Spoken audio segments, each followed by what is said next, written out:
सात संगत जी, प्यार से कहना धन निरंकार जी। सात संगत जी, दासी एक ऐसी साखी लेकर आई है।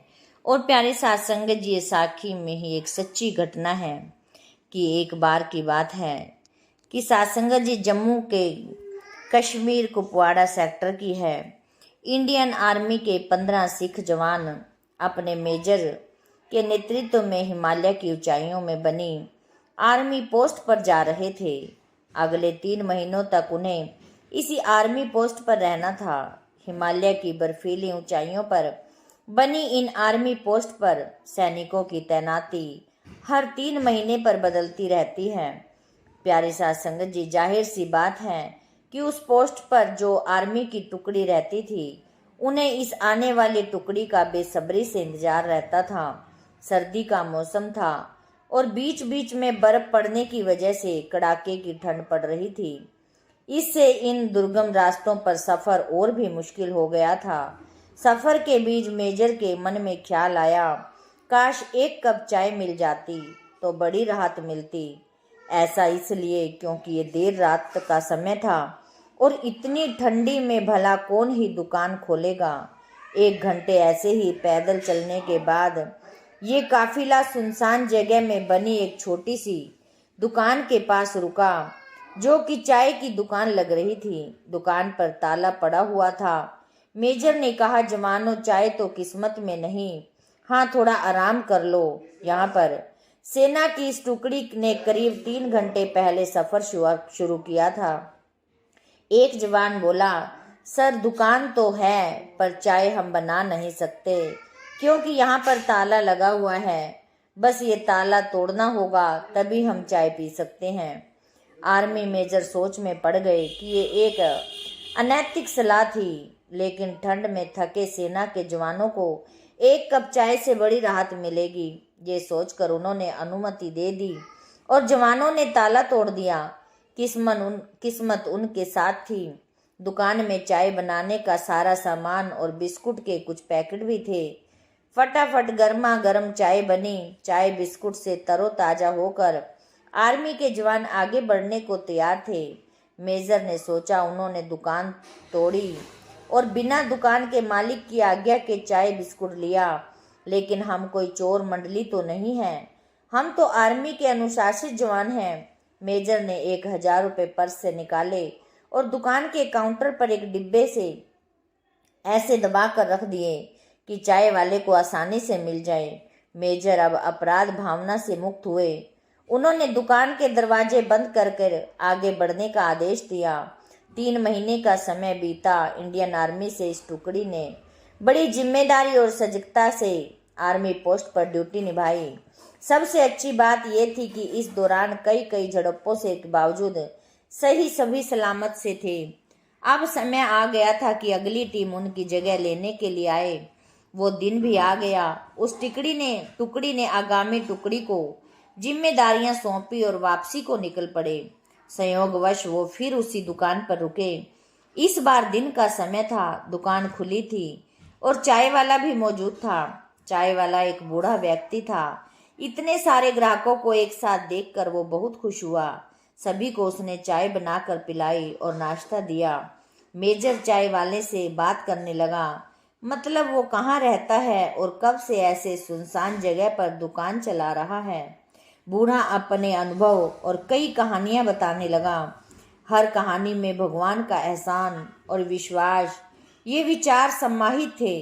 एक जवान बोल पड़ा, अरे बाबा, अगर भगवान हर जगह है तो उसमें आपको इतनी गरीबी क्यों दे रखी है। चाय वाला बोला, ऐसा मत बोलो साहब, भगवान कहाँ नहीं है, भगवान वाकई हर जगह है। मेरे पास सबूत है। 3 महीने पहले की बात है। बड़ा बुरा समय चल रहा था। मेरे इकलौते बेटे को आतंकवादियों ने कुछ जानकारी पता करने के लिए बुरी तरह से मारा था। ऐसी जानकारी जो उसे पता ही नहीं थी। मुझे दुकान बंद करके लड़के को हॉस्पिटल में भर्ती कराना पड़ा। दुकान कई दिन तक बंद रही और इधर दवाइयों और इलाज के खर्च के लिए पैसे भी खत्म हो गए थे। आतंकवादियों के डर से लोग भी मुझसे उधार देने से बच रहे थे। मैं बहुत निराश और नाउम्मीद हो चला था। साहब उस दिन मेरे भगवान को याद किया और मदद के लिए प्रार्थना की, और वाकई में भगवान उस दिन मेरी मदद करने दुकान पर आए। हुआ यह कि अगले दिन सुबह जब मैं दुकान पर लौटा तो क्या देखता हूँ कि दुकान का ताला टूटा हुआ पड़ा था। मेरी तो सांसें ही रुक गई। लगा कि सब कुछ खत्म हो गया, जो थोड़ा बहुत था वो भी चला गया। तभी मेरी नज़र काउंटर पर डिब्बे से दबे 1000 रुपयों पर गई। साहब आप अंदाजा नहीं लगा सकते उस दिन मेरे लिए उन रुपयों की कितनी कीमत थी। कौन कहता है भगवान नहीं है, भगवान सच में है साहब, बिल्कुल हैं। चाय वाले की आंखों में गहरे विश्वास की चमक थी। सभी जवानों की आंखें मेजर की आंखों से मिली। मेजर समझ गए और इशारों में ही सबको आदेश दिया कि कोई कुछ नहीं बोलेगा। मेजर साहब उठे, चाय का पैसा दिया और बूढ़े से हाथ मिलाकर बोले, सही कहते हो बाबा, वाकई भगवान सच में होते हैं। और हाँ, चाय के लिए शुक्रिया, आपकी चाय बहुत अच्छी थी। सभी जवानों की आंखें मेजर की आंखों से मिली, जो कि थोड़ा नम हो चली थी।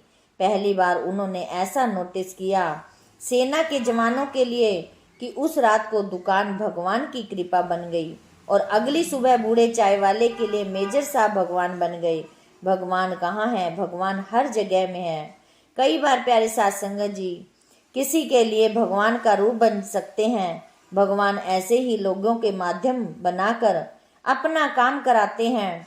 कभी कभी हमारे मन में ख्याल आता है कि भगवान होते हैं या नहीं। हम सोचते हैं भगवान हमें कोई चमत्कार दिखाकर अपने होने का सबूत देंगे। भगवान की सत्ता ऐसी कार्य नहीं करती, न ही आपके लिए उन्हें खुद को सिद्ध करने की आवश्यकता है या मजबूरी है। भगवान तो एक बच्चे के समान निश्चल हैं। सिर्फ प्रेम और विश्वास से ही उन्हें पाया जा सकता है। आपके अंदर भी उन्हीं की शक्ति है।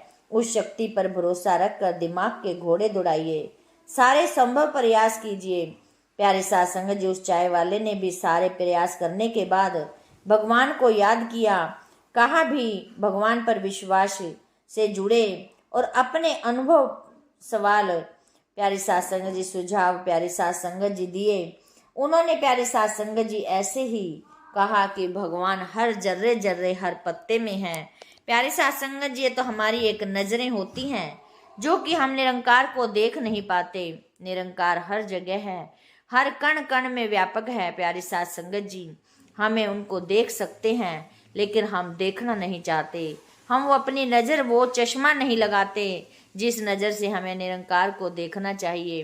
प्यारे साथ संगत जी, ऐसे जैसे उस बूढ़े इंसान की निरंकार ने सहायता की। प्यारे साथ संगत जी, निरंकार तो हर पल जो भी प्यारे साथ संगत जी सच्चे मन से याद करता है गुरु को और अपने सतगुरु को या निरंकार को, तो प्यारे साथ संगत जी निरंकार उसके साथ है। प्यारे साथ संगत जी, यदि हम सच्चे मन से याद करेंगे तो वो हमसे दूर नहीं है। साथ संगत जी, दासी को भी यही सुमत देना कि प्यारे साथ संगत जी दासी का विश्वास बना रहे और प्यारे साथ संगत जी सेवा सिमरन सत्संग करते हुए अंतिम श्वासों तक चरणों में लगी रहे। साथ संगत जी, दासी के इस चैनल को सब्सक्राइब जरूर कर देना ताकि प्यारे साथ संगत जी आप जी से दासी आशीर्वाद लेती रहे। साथ संगत जी, प्यार से कहना, धन्य निरंकार जी।